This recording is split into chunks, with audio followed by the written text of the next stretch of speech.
بہت سے لوگ اپنی کم علمی اور کم عقلی کی بدولت عقل کے ایسے ایسے گھوڑے دوڑاتے ہیں کہ دنیا حیران رہ جائے، مگر یہ بھی حقیقت ہے کہ اگر یہ دوڑ توازن برقرار نہ رکھ پائے تو ایسی ٹھوکر لگتی ہے کہ دنیا حیران ہو یا پریشان، ٹھوکر کھانے والے کو کوئی ہوش نہیں رہ پاتا۔ کچھ ایسا ہی حال اس جلد باز کا ہوا جسے محض گمان تھا ٹھوکر کے لگ جانے کا، مگر اسے خبر نہ تھی کہ گڑھے کھودنے والے خود ہی تو انہی گڑھوں میں گر جاتے ہیں۔ ملک صاحب کی ڈائری سے ایک اور دلچسپ کیس کی روایت۔ السلام علیکم، میرا نام ہے سعدیہ اور آپ دیکھ رہے ہیں سعدیہ کی لائبریری۔ اس سے پہلے کہ میں اپنے کیس کا آغاز کروں، آپ سب سے درخواست ہے کہ چینل کو جلدی سے سبسکرائب کر کے بیل کے آئیکن کو لازمی سے پریس کر لیجئے گا، اور اگر آپ کو کیس پسند آئے تو لائک بھی ضرور کیجئے گا۔ خشک اور خنک موسم نے نزلہ، زکام، کھانسی اور بخار کے تحائف بانٹ کر زندگی کو کافی مشکل بنا دیا تھا۔ کوئی گھر ایسا نہیں تھا جہاں اس کے متاثرین موجود نہ ہوں۔ وہ ماہ جنوری کا آغاز تھا۔ اس سرما میں ابھی تک ایک بھی بارش نہیں ہوئی تھی۔ یہ درست ہے کہ بارش کے باعث ٹھنڈک میں خاصا اضافہ ہو جاتا ہے، مگر یہ بھی حقیقت ہے کہ تر سردی صحت کے لیے نقصان دہ ثابت نہیں ہوتی، بلکہ یہ انسان کی قوت برداشت کو بڑھاتی ہے، جبکہ خشک جاڑا خدا کی پناہ۔ 8 جنوری کی صبح میں تیار ہو کر تھانے پہنچا تو میرے تھانے کا عملہ برآمدے میں ایک انگیٹھی کے گرد جمع تھا، اور ظاہر ہے اس انگیٹھی میں آگ دیکی ہوئی تھی۔ وہ لوگ سردی کو بھگانے کے لیے مذکورہ گرم انگیٹھی کو اپنے گھیرے میں لیے بیٹھے تھے۔ مجھ پر نگاہ پڑتے ہی وہ ایک دم الرٹ ہو گئے۔ یہ کیا ہو رہا ہے؟ میں نے سرسری انداز میں استفسار کیا۔ کچھ نہیں ملک صاحب، حوالدار فقیر محمد کھسیانہ ہو کر بولا۔ بس ایسے ہی بیٹھے ہوئے ہیں۔ ایسے ہی بیٹھنا تو اچھی بات نہیں فقیر محمد، میں نے اس کی آنکھوں میں دیکھتے ہوئے کہا۔ قانون ہمیں آرام کرنے کی تنخواہ تو نہیں دیتا۔ پھر میں نے اپنے کمرے کی جانب بڑھتے ہوئے اضافہ کیا، مجھے نواب دین کی رپورٹ دو۔ اوکے ملک صاحب، اور مستعدی سے بولا، ابھی حاضر ہوتا ہوں۔ نواب دین نامی ایک مویشی چور نے پچھلے کچھ عرصے سے ہمیں خاصا پریشان کر رکھا تھا۔ آئے روز کہیں نہ کہیں سے اس کی شکایت آ جاتی تھی۔ میں نے حوالدار فقیر محمد کی ڈیوٹی لگا رکھی تھی کہ وہ نواب دین کی سرگرمیوں پر نگاہ رکھے تاکہ اسے گرفتار کرنے کا کوئی جامع منصوبہ بنایا جا سکے۔ ان دنوں میری تعیناتی ضلع جنگ کے ایک دور دراز تھانے میں تھی۔ حسین پور، نشاط آباد، کولوبال، سلطان نگر اور کوٹ نظام نامی گاؤں میرے تھانے کی حدود میں آتے تھے، اور ان تمام موضوعات میں ڈنگر چور نواب دین عرف نوابہ نے کوئی نہ کوئی واردات کر رکھی تھی۔ تھوڑی دیر میں فقیر محمد میرے کمرے میں آ گیا۔ مذکورہ تھانے میں نہایت ہی مختصر عملے کے ساتھ میں تھانے داری کر رہا تھا۔ ایک حوالدار فقیر محمد اور 3 کانسٹیبلز جن کے نام فضل کریم، رفیق احمد اور حنیف علی تھے۔ اس 4 دیواری اسٹاف کی مدد سے مجھے 5-6 گاؤں کے اچھے برے حالات و معاملات کو سنبھالنا پڑتا تھا۔ اس زمانے میں آج کل کی طرح ایک تھانے میں درجنوں پولیس اہلکار موجود نہیں ہوا کرتے تھے۔ مجھے پکی اطلاع ملی ہے کہ آنے والی جمعرات نصف شب کے قریب نواب دین نہر والے پل سے گزرے گا، اور اس کے ساتھ چوری شدہ جانور بھی ہوں گے۔ حوالدار نے مجھے بتایا، اگر ہم پہلے سے اس پل کے نزدیک موجود ہوں تو اس ڈنگر چور کو رنگے ہاتھوں اپنی حراست میں لے سکتے ہیں۔ ایک جمعرات تو پرسوں ہے۔ میں نے سوالیہ نظر سے حوالدار کی طرف دیکھا۔ تم اسی جمعرات کی بات کر رہے ہو یا اس سے اگلی جمعرات؟ پرسوں والی جمعرات ملک صاحب، وہ زور دے کر بولا۔ ٹھیک ہے، میں نے پرسوچ انداز میں کہا۔ حوالدار فقیر محمد نے جس نہر کا ذکر کیا تھا وہ میرے تھانے سے محض 3 فرلانگ کے فاصلے پر مغرب میں واقع تھی۔ نہر کی دوسری جانب نشاط آباد نامی ایک گاؤں تھا۔ نشاط آباد اور میرے تھانے کے بیچ آدھے میل یعنی 4 فرلانگ کی مسافت تھی۔ آپ کی بار نواب دین ہمارے ہاتھ سے بچ کر نہیں جائے گا ملک صاحب، فقیر محمد نے پرجوش انداز میں کہا۔ اس کمبخت نے کافی عرصے سے آلے دوالے کے گاؤں والوں کی زندگی اجیرن کر رکھی ہے، اور ہماری بھی، میں نے قطع کلامی کرتے ہوئے کہا۔ اس نامراد کے ستائے ہوئے لوگ فریادی بن کر ہمارے ہی پاس آتے ہیں۔ افسوس کہ ہمارا تھانہ ابھی تک ان بیچاروں کے لیے کچھ نہیں کر سکا۔ اس مرتبہ ہم ضرور کامیاب ہوں گے ملک صاحب، فقیر محمد بڑے عزم سے بولا۔ نواب دین کو ایک ایک ظلم اور ایک ایک زیادتی کا حساب دینا پڑے گا، میں نے پروسوک انداز میں کہا۔ انشاءاللہ۔ ڈنگر چور نواب دین کے حوالے سے میرے اور فقیر محمد کے درمیان بات چیت چل ہی رہی تھی کہ کانسٹیبل فضل کریم نے میرے کمرے میں آ کر اطلاع دی۔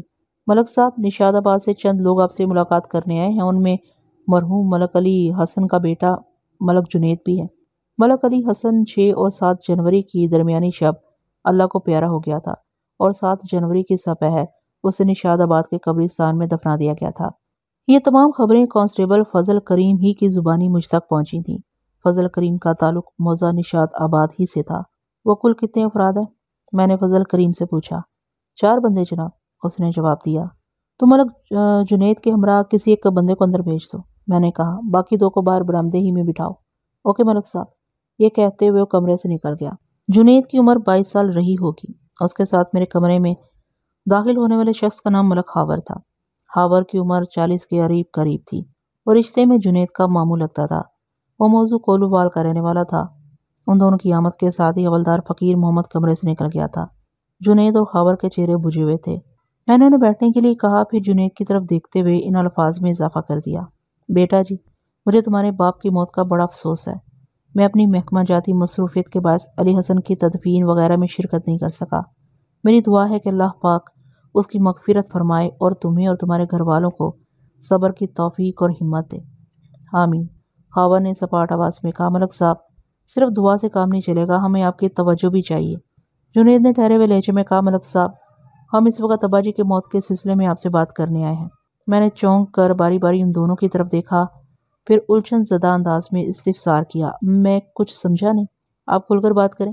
ہمیں شک نہیں بلکہ یقین ہے، علی حسن طبعی موت نہیں مرا، خاور وضاحت کرتے ہوئے بولا، بلکہ یہ سیدھا سیدھا قتل کا کیس ہے۔ میرے بہنوئی کو زہر دے کر موت کے گھاٹ اتارا گیا ہے۔ اوہ، میں نے متاسفانہ انداز میں دونوں کی طرف دیکھ کر پوچھا، تم لوگوں کے خیال میں ملک علی حسن کے ساتھ ایسی بھیانک دشمنی کون کر سکتا ہے؟ اس کی بھابھی حسنہ، ملک ہاور نے بڑے اعتماد سے جواب دیا۔ آپ اس علاقے کے تھانے دار تو ہیں ہی، اس کے علاوہ آپ ہماری برادری کے بھی ہیں۔ ہمیں امید ہے آپ جلد از جلد حسنہ کو گرفتار کر کے عبرتناک سزا دلوائیں گے۔ ملک ہاور، میری ایک بات دھیان سے سن لو، میں نے جنید کے ماموں کی آنکھوں میں دیکھتے ہوئے کہا۔ تھانے میں بیٹھ کر میں ذات برادری اور رشتہ داری کی بنیاد پر کام نہیں کرتا۔ میں قانون کا پاسدار ہوں اور اپنے فرض کی ادائیگی کے سلسلے میں سلطان نگر، نشاد آباد، کوٹ نظام، کولووال، حسین پور اور میرے تھانے کی حدود میں پائے جانے والے دیگر گاؤں دیہات کے وسنیک میری نگاہ میں برابر ہیں۔ بہتر یہی ہوگا کہ اب مدعے کی بات کریں۔ لمحاتی توقف کر کے میں نے کاسودہ سانس خارج کی، پھر ملک جنید کی طرف دیکھتے ہوئے پوچھا، آپ بتاؤ معاملہ کیا ہے؟ آپ لوگوں کو کس بنا پر یہ شک ہوا کہ علی حسن کی موت فطری انداز میں نہیں ہوئی، اور یہ کہ اس کی موت کی ذمہ دار حسنہ ہے؟ تھانے دار صاحب، وہ گہری سنجیدگی سے وضاحت کرتے ہوئے بولا، آپ کافی عرصے سے اس تھانے کے انچارج ہیں۔ آپ کو یاد ہوگا 1 سال پہلے میرے تایا ملک ولی حسن کا انتقال ہو گیا تھا۔ کسی نے یہ جاننے کی کوشش نہیں کی تھی کہ تایا کی موت کا اصل سبب کیا ہے، بس یہ کہہ کر انہیں قبر میں اتار دیا گیا تھا کہ سانسیں پوری ہو گئی تھیں، اس لیے حرکت قلب رکی اور تایا ولی حسن فوت ہو گئے۔ 1 منٹ، ملک جنید کی بات پوری ہونے سے پہلے ہی میں بول پڑا، تم مجھے اپنی کہانی سنانے آئے ہو یا اپنے تایا ولی حسن مرحوم کی؟ تم نے تو کہا تھا کہ تمہارے ابا جی کی موت میں تمہاری تائی حسنہ کا ہاتھ، میرا مطلب ہے تمہارے خاور ماموں نے یہ دعویٰ کیا ہے۔ میں خاور ماموں کی بات سے مکمل اتفاق کرتا ہوں تھانے دار صاحب، وہ ٹھہرے ہوئے لہجے میں بولا۔ میں ابا جی کی پراسرار موت ہی کی طرف آ رہا تھا کہ تائی حسنہ کے حوالے سے ولی حسن کی موت کا ذکر نکل آیا۔ وہ سانس ہنوار کرنے کی غرض سے تھما، پھر اپنی بات کو آگے بڑھاتے ہوئے بتانے لگا، پرسوں یعنی اتوار کے دن تایا جی کی پہلی برسی تھی، جس میں ہمارے گھر کے تمام افراد بھی شریک تھے۔ تائی حسنہ نے کھانے کا بڑا شاندار بندوبست کر رکھا تھا۔ برسی کی فاتحہ وغیرہ اور کھانے سے فارغ ہو کر ہم لوگ ظہر اور عصر کے درمیان اپنے گھر آ گئے۔ شام تک تو سب ٹھیک رہا، لیکن اندھیرا ہوتے ہی ابا جی نے پیٹ میں درد کی شکایت کی۔ چورن، پھکی، گھر میں جو بھی پیٹ درد کے حوالے سے موجود تھا وہ ابا جی کو دیا گیا، مگر ان کی تکلیف کی شدت میں کمی واقع نہ ہوئی۔ مجبوراً رات 10 بجے حکیم رشاد کو سوتے سے اٹھایا گیا۔ حکیم نے گھر آ کر ابا جی کو چیک کیا اور اپنے پاس سے دوائی بھی دے دی۔ اس کا کہنا تھا ابا جی نے دوپہر میں کچھ زیادہ ہی کھانا کھا لیا ہوگا، جس کی وجہ سے پیٹ میں مختلف قسم کی زہریلی گیسیں وغیرہ بھر گئی ہیں، جن کی گردش سے درد کی کیفیت پیدا ہو رہی ہے۔ بہرحال وہ ایک بار پھر متوقف ہوا، ایک بوجھل سانس خارج کی اور سلسلہ بیان کو جاری رکھتے ہوئے بولا، حکیم جی کی دوائی کھانے کے تھوڑی دیر بعد ابا جی کو نیند آ گئی اور انہوں نے پیٹ پکڑ کر کراہنا بند کر دیا۔ ہم یہی سمجھے کہ حکیم جی کی دی ہوئی دوائی ابا جی کو راس آ گئی ہے، صبح جب وہ سو کر اٹھیں گے تو سب ٹھیک ہو چکا ہوگا، لیکن ہمارا یہ خیال غلط ثابت ہوا۔ آدھی رات کے وقت ابا جی کی آنکھ کھل گئی اور انہوں نے پیٹ پکڑ کر تڑپنا شروع کر دیا۔ اس صورتحال نے ہماری پریشانی کو 7ویں آسمان تک پہنچا دیا۔ ایک بندے کو دوبارہ حکیم ارشاد کی طرف دوڑایا گیا، لیکن اس سے پہلے کہ حکیم ابا جی کو دیکھنے آتا، ابا جی نے خون کی ایک بڑی سی الٹی کی اور ٹھنڈے ہو گئے۔ بولتے بولتے اس کی آواز بھیگ گئی۔ اس سے پہلے کہ حکیم ابا جی کو دیکھنے آتا، ابا جی نے خون کی ایک بڑی سی الٹی کی اور ٹھنڈے ہو گئے۔ بولتے بولتے اس کی آواز بھیگ گئی۔ چند سیکنڈ کی گمبھیر خاموشی کے بعد اس نے بھرائی ہوئی آواز میں اضافہ کرتے ہوئے کہا، حکیم جی نے آتے ہی ابا جی کی موت کی تصدیق کر دی۔ اتنا بتانے کے بعد جنید خاموش ہو گیا۔ ملک خاور نے مجھ سے مخاطب ہوتے ہوئے کہا، ملک صاحب، جنید نے آپ کو صورت حالات سے آگاہ کر دیا ہے۔ اس کے آگے آپ کا کام شروع ہوتا ہے۔ ہمیں ایسا لگتا ہے حسنہ نے برسی والے کھانے میں زہر ملا کر علی حسن کو موت کے گھاٹ اتارا ہے۔ آپ اس معاملے کی کڑی تفتیش کریں اور حسنہ کو قرار واقعی سزا دلوائیں۔ آپ سے بس اتنی سی درخواست ہے۔ ان ماموں بھانجے کی کہانی سن کر میں گہری سوچ میں ڈوب گیا۔ پھر باری باری ان کی شکل کو دیکھتے ہوئے کا ہم سوال کیا، کیا تم دونوں میں سے کوئی مجھے بتائے گا کہ حسنہ نے اپنے دیور ملک علی حسن کی جان لینے کے بارے میں کیوں سوچا ہوگا؟ اس کی علی حسن سے کیا دشمنی تھی؟ نفرت؟ جنید نے کڑواہٹ بھرے لہجے میں جواب دیا، تائی حسنہ ابا جی کو سخت ناپسند کرتی ہے۔ جب تک تایا زندہ تھے یہ ان کے ڈر سے زبان نہیں کھولتی تھی، مگر اب تو اس کے تیور ہی نرالے ہیں۔ پچھلے 1 سال میں وہ اور اس کی اولادیں کبھی ہمارے گھر نہیں آئیں۔ جب بھی گئے تو ابا جی ہی اس کا اس کے بچوں کا حال احوال پوچھنے گئے، اور تو اور اب تائی حسنہ کی عداوت اور بے حسی کا اس بات سے اندازہ لگا لے کہ پرسوں رات ہمارے گھر پر ایک قیامت گزری ہے، لیکن مجال ہے کہ تائی حسنہ یا اس کی اولادوں میں سے کوئی ہماری خیریت جاننے آیا ہو، جبکہ دونوں گھر ایک دوسرے کے ساتھ لگے ہوئے ہیں۔ اگلی صبح غیروں کی طرح وہ بھی ابا جی کی موت کی تعزیت کرنے ہمارے گھر پہنچ گئے تھے۔ یہ تو واقعی خاصی افسوسناک بات ہے۔ میں نے ان ماموں بھانجے کے زخموں پر مرہم رکھتے ہوئے کہا، آپ لوگ اطمینان رکھو، میں اس معاملے کی کڑی چھان بین کروں گا۔ اگر حسنہ ملک علی حسن کی موت کی ذمہ دار ثابت ہوئی تو پھر اسے قانون کی گرفت سے کوئی نہیں بچا سکے گا۔ بہت بہت شکریہ ملک صاحب، ملک خاور نے تشکرانہ انداز میں کہا۔ ملک جنید مستفسر ہوا، کیا میں سمجھ لوں کہ آپ نے میری شکایت درج کر لی ہے؟ بالکل، تمہیں ایسا ہی سمجھنا چاہیے، میں نے تسلی بھرے لہجے میں کہا۔ میں آج ہی سے تفتیش کا آغاز کر رہا ہوں، لیکن چند اہم باتیں تمہیں اچھی طرح ذہن نشین کر لینا چاہیے۔ اس نے سوالیہ نظر سے مجھے دیکھا اور پوچھا، کون سی باتیں تھانے دار صاحب؟ ابتدائی طور پر میں اپنے کام کی شروعات پوچھ تاچھ اور اہم نوعیت کی معلومات حاصل کرنے سے کروں گا، تاکہ میرے پاس ٹھوس ثبوت اور شواہد جمع ہو جائے جن کی بنا پر میں حسنہ پر پکا ہاتھ ڈال سکوں۔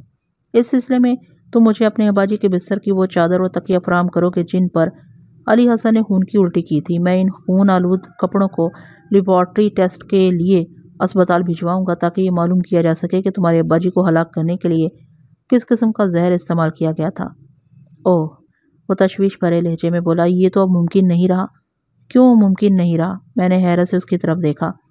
خون کی الٹی سے جو کپڑے خراب ہوئے تھے وہ سب تو دھوئے جا چکے تھانے دار صاحب، اس نے بتایا۔ اچھا تو یہ بات ہے، میں نے گہری سانس خارج کرتے ہوئے کہا، پھر تو مجھے پوچھ تاچھ ہی سے کام چلانا پڑے گا، اور اگر اس کوشش میں کامیابی نہ ہوئی تو پھر خدائی کے سوا کوئی چارہ باقی نہیں رہے گا۔ ان دونوں نے الجھن زدہ نظروں سے ایک دوسرے کو دیکھا۔ پھر ملک خاور مجھ سے مخاطب ہو کر بولا، اس کے استفسار میں بڑی بے چینی پائی جاتی تھی۔ کیسی خدائی ملک صاحب؟ تمہارے بہنوئی علی حسن کی قبر کی خدائی، میں نے سرسراتے ہوئے لہجے میں جواب دیا۔ وہ کس لیے؟ ملک جنید نے بے سختہ پوچھا۔ پوسٹ مارٹم کے لیے، میں نے وضاحت کرتے ہوئے کہا، تاکہ تمہارے ابا جی کی موت کا اصل سبب معلوم کیا جا سکے۔ نہ جی، وہ بڑی شدت سے نفی میں گردن چٹکتے ہوئے بولا، میں ابا جی کی لاش کی بے حرمتی کسی بھی قیمت پر نہیں ہونے دوں گا۔ ان کی لاش کی چیر پھاڑ کا خیال تو آپ اپنے ذہن سے نکال ہی دیں۔ میں نے کہا نا، میں پہلے اپنے طور پر معاملے کی تہہ تک پہنچنے کی کوشش کروں گا، میں نے تسلی آمیز لہجے میں کہا۔ اگر سیدھی انگلی سے گھی نکل آیا تو ٹھیک ہے، ورنہ انگلی کو ٹیڑھا کرنا ناگزیر ہو جائے گا۔ میں نے صاف کوئی سے کام لیتے ہوئے انہیں پیش آمدہ حالات کی مکمل آگاہی دے دی تھی۔ ملک خاور نے ٹھہرے ہوئے لہجے میں کہا، ملک صاحب، میں نے آپ کے بارے میں بہت کچھ سنا ہے۔ آپ ایک جاں دیدہ اور تجربہ کار پولیس آفیسر ہیں۔ مجھے امید ہے علی حسن کی قبر کو کھودنے کی نوبت نہیں آئے گی۔ آپ اس کے بغیر ہی فساد کی جڑ تک رسائی حاصل کر لیں گے۔ میری حتی الامکان یہی کوشش ہوگی، میں نے معتدل انداز میں کہا، کیونکہ مجھے خواہ مخواہ گڑے مردے اکھاڑنے کا کوئی شوق نہیں، اور علی حسن کا تو ابھی تک کفن میلا ہوا ہے اور نہ ہی تربت کی مٹی خشک ہوئی ہے۔ وہ میرا شکریہ ادا کر کے رخصت ہو گئے۔ ان کے جانے کے بعد میں نے کانسٹیبل فضل کریم کو اپنے پاس بلا لیا۔ جیسا کہ میں نے بتایا، فضل کریم موزہ نشاط آباد ہی کا رہنے والا تھا۔ تھانے سے اس کے گھر تک پیدل کا راستہ تھا، نصف میل۔ آخر فاصلہ کتنا ہوتا ہے؟ اس کے باوجود بھی وہ ڈیوٹی پر آنے اور گھر جانے کے لیے اپنی سائیکل کا استعمال کرتا تھا۔ وہ شادی شدہ تھا مگر ابھی تک وہ اولاد ایسی نعمت سے محروم تھا۔ اس کی شادی کو لگ بھگ 5 سال کا عرصہ گزر چکا تھا۔ فضل کریم نے کمرے میں آ کر مجھے سیلیوٹ کیا تو میں نے اسے بیٹھنے کے لیے کہا۔ وہ میری میز کی دوسری جانب رکھی کرسی پر بیٹھنے کے بعد سوالیہ نظر سے مجھے تکنے لگا۔ میں نے اس کے چہرے پر نگاہ جما کر کہا، میں تمہیں آج کی چھٹی دینا چاہتا ہوں، لیکن یہ چھٹی عیش و آرام کے لیے نہیں بلکہ تمہیں نشاد آباد میں رہتے ہوئے کام کرنا ہے، مگر مکمل رازداری کے ساتھ۔ کیا تم اس کے لیے تیار ہو؟ بالکل تیار ہوں ملک صاحب، وہ پر اعتماد لہجے میں بولا۔ آپ حکم کریں، کرنا کیا ہے؟ جہاں تک رازداری کی بات ہے تو فرض کی راہ میں میری گردن تو کٹ سکتی ہے لیکن زبان کھل جائے یہ ممکن نہیں ہے۔ شاباش فضل کریم، مجھے تم سے یہی امید تھی۔ میں نے ستائشی نظر سے اس کی طرف دیکھا، پھر سمجھانے والے انداز میں کہا، تمہارا تعلق نشاد آباد سے ہے، لہٰذا تم وہاں بسنے والے ایک ایک شخص سے اچھی طرح واقف ہو، اس لیے یہ کام تم سے زیادہ بہتر اور کوئی نہیں کر سکتا۔ مجھے کل شام تک ملک ولی حسن اور ملک علی حسن کے معاملات کی تفصیلی رپورٹ چاہیے، خصوصاً مرحوم ولی حسن کی بیوہ حسنہ اور مرحوم علی حسن کے باہمی تعلقات کا مکمل احوال۔ ہو جائے گا ملک صاحب، وہ پرعزم لہجے میں بولا۔ مجھے لگتا ہے ملک جنید اور اس کے مامے ملک خاور نے حسنہ کے بارے میں کوئی الٹی سیدھی باتیں کر دی ہیں، ایسے ہی سمجھ لو۔ میں نے گول مول جواب دیا، تم اپنی تحقیق مکمل کر کے میرے پاس آ جاؤ، پھر اس موضوع پر تم سے کھل کر بات کروں گا۔ جو حکم ملک صاحب۔ وہ اٹھ کر کھڑا ہو گیا، بڑے اعتماد سے بولا، میں آپ کو مایوس نہیں کروں گا۔ میں نے تعریفی انداز میں اپنی گردن کو اس باتی جنبش دی تو وہ مجھے سیلیوٹ کر کے کمرے سے نکل گیا۔ میں نے فضل کریم کو آئندہ روز شام تک کا وقت دیا مگر وہ اگلے روز دوپہر سے پہلے ہی میرے پاس حاضر ہو گیا، وہ بھی تفصیلی رپورٹ کے ساتھ۔ اس سلسلے میں اس نے اپنی بیوی نسیم اختر سے بھی مدد لی تھی۔ نسیم اختر کی عمر 28 سال تھی اور وہ فضل کریم سے 2 سال چھوٹی تھی۔ فضل کریم کی زبانی جو سنسنی خیز معلومات مجھ تک پہنچی، میں اس کا خلاصہ آپ کی خدمت میں پیش کرتا ہوں تاکہ آپ اس کیس کے پس منظر سے اچھی طرح واقف ہو جائیں اور پیش منظر آپ کے ذہن کو نہ الجھائے۔ ملک احمد حسن کی 2 اولادیں تھیں اور وہ دونوں ہی بیٹے تھے، یعنی ولی حسن اور علی حسن۔ ولی حسن علی حسن سے 2 سال بڑا تھا، ان کی کوئی بہن نہیں تھی۔ احمد حسن کی زندگی ہی میں دونوں بھائیوں میں کبھی نہیں بنی تھی۔ باپ کا سایہ سر پر موجود ہونے کی وجہ سے وہ کبھی کھلم کھلا ایک دوسرے کی دشمنی پر نہیں اترے تھے، تاہم زندگی کے ہر معاملے میں وہ بڑا واضح اختلاف رکھتے تھے۔ ولی حسن دل کا صاف اور ایک سیدھا انسان تھا، اسے ہیر پھیر اور داؤ پیچ بالکل نہیں آتے تھے، جبکہ اس کے مقابلے میں علی حسن ایک زمانہ ساز اور چالاک شخص تھا۔ وہ موقع شناس بلکہ موقع پرست واقع ہوا تھا، اسے صرف اپنے فائدے کی بات نظر آتی تھی۔ احمد حسن اپنے دونوں بیٹوں کے عادات و اطوار، مزاج و فطرت سے اچھی طرح واقف تھا۔ اس نے ولی حسن اور علی حسن کی معرفت بی بی کے انتقال کے بعد دونوں کو اپنے پاس بٹھا کر دل گرفتہ انداز میں کہا، تمہاری ماں تو اپنے خالق کے پاس چلی گئی، پتہ نہیں کب میرا بلاوا بھی آ جائے، اس لیے میں چاہتا ہوں کہ اپنی آنکھ بند ہونے سے پہلے میں تمام مال و جائیداد تم دونوں میں برابر تقسیم کر دوں۔ ابا جی یہ آپ کیسی باتیں کر رہے ہیں؟ ولی حسن نے دکھی لہجے میں کہا، اللہ پاک آپ کا سایہ ہمارے اوپر ہمیشہ قائم و دائم رکھے۔ آپ کو کچھ نہیں ہوگا، علی حسن نے جلدی سے کہا، ہم ہیں نا آپ کا خیال رکھنے کے لیے۔ احمد حسن نے باری باری دونوں بیٹوں کے چہروں کے تاثرات کا جائزہ لیا، پھر ان کی باتوں کا مشترکہ جواب دیتے ہوئے مضبوط لہجے میں بولا، ہمیشہ قائم و دائم رہنے والی فقط خدا کی ذات ہے، باقی جو بھی اس دنیا میں آیا ہے اسے ایک روز لوٹ کر اپنے مالک حقیقی کے پاس جانا ہے۔ میں جانتا ہوں تم دونوں کو میرا بڑا خیال ہے، لیکن یہ بات اچھی طرح ذہن نشین کر لو کہ اس دنیا کی سب سے بڑی سچائی موت ہے، ہر ذی روح کو ایک نہ ایک دن اس کا ذائقہ چکھنا ہے۔ میں نہیں چاہتا کہ میرے انتقال کے بعد تم دونوں ایک دوسرے کے گریبان کھینچتے پھرو، اس لیے زمین و جائیداد کی وراثتی تقسیم میرے جیتے جی ہو جائے تو اچھا ہے۔ دونوں بھائیوں نے اپنی سمجھ بوجھ کے مطابق چوں چاں کرنے کی کوشش کی، لیکن جہاں دیدہ سرد و گرم چشیدہ ملک احمد حسن نے ان کی ایک نہیں سنی۔ اس کا جو کچھ بھی تھا وہ اس نے ولی حسن اور علی حسن میں برابر بانٹ دیا۔ وہ لوگ جس حویلی نما گھر میں رہتے تھے وہ کم و بیش 40 مرلے 1200 گز پر تعمیر شدہ تھا۔ جب تک تمہارا دل چاہے ایک ساتھ رہنا، احمد حسن نے کہا، اور جب ایک ساتھ گزارا ممکن نہ رہے تو اس مکان کے عین وسط میں دیوار کھڑی کر کے 2 حصوں میں تقسیم کر لینا، اس طرح تم دونوں کے حصے میں 20-20 مرلے کا مکان آ جائے گا۔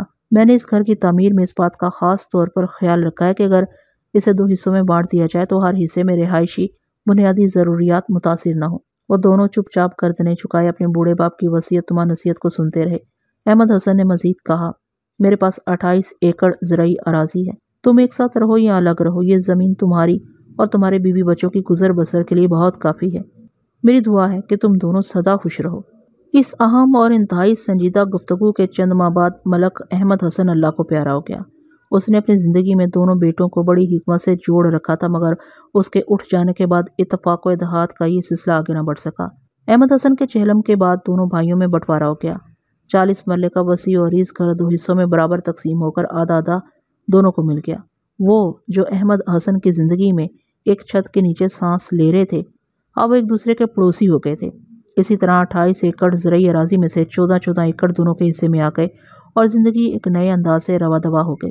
ملک احمد حسن کے چہلم کے بعد دونوں بھائیوں نے ایک جیسی طاقت کے ساتھ نئی زندگی کا آغاز کیا تھا، لیکن 5 سال کے بعد ان دونوں میں بہت زیادہ فرق پیدا ہو چکا تھا۔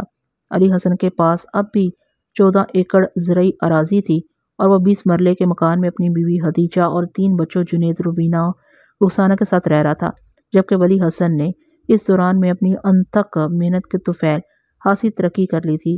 اس کا مکان 30 مرلے کا ہو گیا تھا۔ اس نے اپنے مکان کے ساتھ 10 مرلے کا خالی پلاٹ خرید کر اسے پہلے سے موجود مکان میں شامل کر لیا تھا، جہاں وہ اپنی بیوی حسنہ اور 2 بچوں نازیہ اور باسط کے ساتھ امن و سکون کی زندگی گزارا تھا۔ علاوہ ازیں اس نے زرعی اراضی کی خریداری میں بھی خاصی پھرتی دکھائی تھی۔ پچھلے 5 سال میں وہ گاہے بگاہے زمین خریدتا رہا تھا اور اس وقت وہ 36 ایکڑ زرعی اراضی کا مالک تھا۔ گویا اب ان دونوں بھائیوں کی حیثیت میں زمین آسمان کا تفاوت آ گیا تھا۔ یہ زمینی حقائق تھے جو اتنے واضح دکھائی دے رہے تھے کہ انہیں بدلنا یا ان سے نگاہ چرانا یا پھر انہیں جھٹلانا ممکن نہیں تھا۔ زندگی اسی ڈھب سے بیتی جا رہی تھی کہ ایک رات ملک ولی حسن کو دل کا دورہ پڑا اور وہ حرکت قلب بند ہو جانے سے اپنے خالق حقیقی سے جا ملا، اور اب اس کے انتقال کو پورا 1 سال گزر چکا تھا کہ علی حسن بھی چل بسا۔ علی حسن کے فرزند ارجمند کا خیال نہیں بلکہ دعویٰ تھا کہ اس کے باپ کی موت میں اس کی تائی حسنہ کا ہاتھ تھا۔ حسنہ نے اپنے مرحوم شوہر ملک ولی حسن کی برسی کے موقع پر اس کے باپ ملک علی حسن کے کھانے میں زہر ملا دیا تھا وغیرہ۔ ولی حسن کی وفات سے اس کی پہلی برسی تک جو 1 سال گزرا ہے، اس میں کئی ایک قابل ذکر واقعات بھی رونما ہوئے ہیں۔ کانسٹیبل فضل کریم نے اپنی بات کے اختتام پر کہا، جن میں 2 بہت زیادہ اہمیت کے حامل ہیں۔ میں ان اہم واقعات کے بارے میں ضرور جاننا چاہوں گا۔ جیسا کہ میں عرض کر چکا ہوں، وہ وضاحت کرتے ہوئے بولا، یہ دونوں بھائی ملک احمد حسن کی زندگی ہی میں ایک دوسرے سے بات کرنے کے روادار نہیں تھے۔ ادھر احمد حسن کی آنکھ بند ہوئی، ادھر ان کے بیچ زمین و جائیداد کا بٹوارا ہو گیا۔ اب کہنے کو وہ ایک دوسرے کے پڑوسی تھے، مگر ان کے درمیان میل ملاپ نہ ہونے کے برابر تھا۔ ان 5 سالوں میں وہ اور ان کے بیوی بچے عیدوں اور دیگر عام تہواروں پر ہی آپس میں ملے ہوں گے، یا پھر ان شادیوں اور فوتگیوں میں جہاں دونوں خاندانوں کا جانا ضروری تھا۔ لیکن ملک ولی حسن کے انتقال کے بعد ایک بہت بڑی تبدیلی یہ دیکھنے میں آئی۔ وہ سانس سنوار کرنے کے لیے تھما، پھر اپنی بات کو آگے بڑھاتے ہوئے بولا، جیسے ہی حسنہ کی عدت کا عرصہ گزرا، ملک حسن نے گاہے بگاہے اس کے گھر جانا شروع کر دیا تھا۔ اکثر لوگوں کا یہ خیال تھا کہ بڑے بھائی کی موت نے علی حسن کی سوچ کو بدل ڈالا ہے۔ اپنی بیوہ بھاوج اور بھتیجے و بھتیجی کے لیے اس کے دل میں کوئی نرم گوشہ واہ ہو گیا ہے، اس لیے وہ ان لوگوں کا اتنا زیادہ خیال رکھ رہا ہے۔ لیکن بعض لوگ علی حسن کی حسنہ کے گھر میں آمد و شد کو کسی اور ہی پیرائے میں لے رہے تھے۔ نشاد آباد کے جگادری قسم کے وسنیک کا خیال تھا کہ ملک علی حسن اپنی بھاوج حسنہ کے چکر میں ہے، وہ اس کے ساتھ عقد ثانی کا خواہاں ہے۔ او دلچسپ، بہت سنسنی خیز۔ فضل کریم نے لمحاتی توقف کیا تو میں نے سرسراتی ہوئی آواز میں کہا اور پوچھا، کیا موضوع نشاد آباد کے جگادریوں کا خیال درست ثابت ہوا تھا؟ میرا مطلب ہے کوئی ایسی خبر سننے کو ملی کہ مرحوم ملک علی حسن نے بیوہ بھاوج حسنہ کی خدمت میں اپنا رشتہ رکھا ہے؟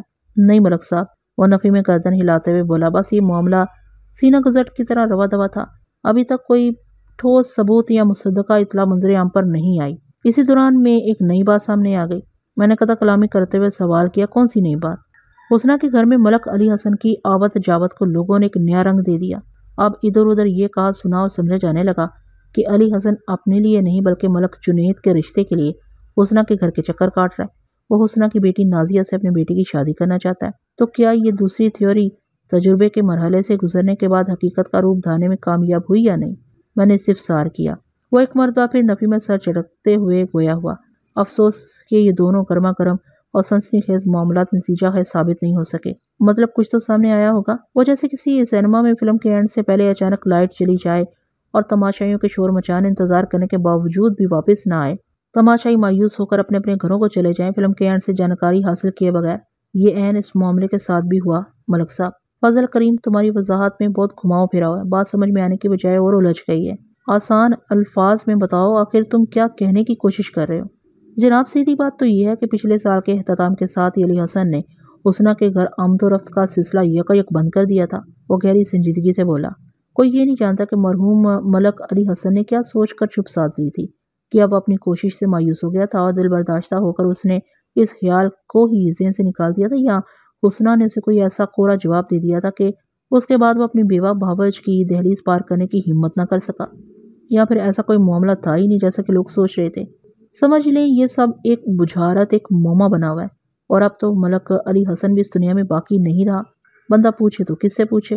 اب بندہ پوچھے تو صرف حسنہ سے پوچھے۔ میں نے سوچ میں ڈوبے ہوئے لہجے میں کہا، تم مجھے اس عورت کے بارے میں تفصیلاً بتاؤ۔ حسنہ کی 2 اولادیں ہیں، 20 سالہ نازیہ اور 12 سالہ باسط۔ حسنہ کی اپنی عمر اس وقت 43 سال کے آس پاس ہے۔ وہ میری معلومات میں اضافہ کرتے ہوئے بولا، حسنہ بہترین انتظامی صلاحیتوں کی مالک ہے۔ شوہر کی وفات کے بعد اس نے اندرونی اور بیرونی معاملات کو بڑے طریقے سلیقے سے سنبھال رکھا ہے۔ زمینوں پر کاشتکاری کا کام وہی ملازمین کر رہے ہیں جو ولی حسن کی زندگی میں اس کی مدد کیا کرتے تھے۔ وہ لوگ برسوں کے آزمائے ہوئے بھروسہ مند لوگ ہیں۔ حسنہ انہیں بآسانی ڈیل کر رہی ہے۔ اندرونی کام کاج کے لیے اس نے ایک میاں بیوی کو ملازم رکھا ہوا ہے۔ آسیہ اور صدیق نامی یہ جوڑا موضع نشاد آباد ہی کا رہنے والا ہے، اور روزانہ صبح حسنہ کے گھر کام کرنے آ جاتے ہیں اور شام کو واپس اپنے گھر چلے جاتے ہیں۔ آسیہ اور صدیق بھی ہماری طرح بے اولاد ہیں۔ آخری جملہ ادا کرتے ہوئے فضل کریم کی آواز میں اداسی اتر آئی تھی۔ میں نے سمجھانے والے انداز میں کہا، کیا تمہیں معلوم نہیں کہ اللہ کے ہاں دیر ہے مگر اندھیر نہیں؟ جی ملک صاحب، وہ سر کو اس باتی جنبش دیتے ہوئے بولا، میں نے ایسا سنا ہے۔ صرف سننا کافی نہیں ہے فضل کریم، میں نے اس کے چہرے پر نگاہ جما کر کہا، ایک مسلمان ہونے کے ناطے اس پر یقین رکھنا بھی ضروری ہے، بلکہ یہ تو ہر مسلمان کے ایمان کا حصہ ہونا چاہیے۔ میں آپ کی بات سمجھ رہا ہوں ملک صاحب، وہ معتدل انداز میں بولا، پر کیا کروں، بندہ بشر ہوں۔ اولاد کی محرومی کبھی کبھی بہت افسردہ کر دیتی ہے۔ میں تمہاری دلی اور ذہنی کیفیت کو اچھی طرح سمجھ رہا ہوں فضل کریم، میں نے تسلی امیز انداز میں کہا۔ بشری کمزوریاں ہر انسان کے ساتھ لگی ہوئی ہیں، مگر انہیں کبھی کبھی اپنی سوچ اپنے جذبات پر حاوی نہیں ہونے دینا چاہیے، اور اپنے جذبات پر حاوی نہیں ہونے دینا چاہیے۔ تمہاری شادی کو تو ابھی صرف 5 سال ہی ہوئے ہیں۔ میں بعض ایسے جوڑوں کو بھی ذاتی طور پر جانتا ہوں جن کے ہاں 20 اور 25 سال کے بعد اولاد ہوئی، جبکہ وہ والدین بننے کے حوالے سے نا امید ہو چکے تھے۔ اسی لیے تو کہا جاتا ہے مایوسی کفر ہے۔ فضل کریم کا چہرہ خوشائند مستقبل کے رنگوں سے مزین ہو گیا۔ بدھ 9 جنوری کی دوپہر فضل کریم نے مجھے حسنہ اور علی حسن مرحوم کے حوالے سے تفصیلی رپورٹ دی تھی۔ اسی روز ظہر کی نماز کے بعد علی حسن کا تیجہ سوئم بھی تھا۔ میں نے عصر کے وقت تھانہ حوالدار فقیر محمد کے سپرد کیا اور خود ٹہلتے ہوئے نشاد آباد کی جانب نکل گیا۔ نشاد آباد نامی یہ متوسط آبادی والا گاؤں میرے تھانے سے محض آدھے میل کی دوری پر تھا۔ میں نے 4 فرلانگ کا یہ فاصلہ 8 منٹ میں طے کیا اور نہر کے پل سے گزر کر سیدھا ملک علی حسن مرحوم کے گھر پہنچ گیا۔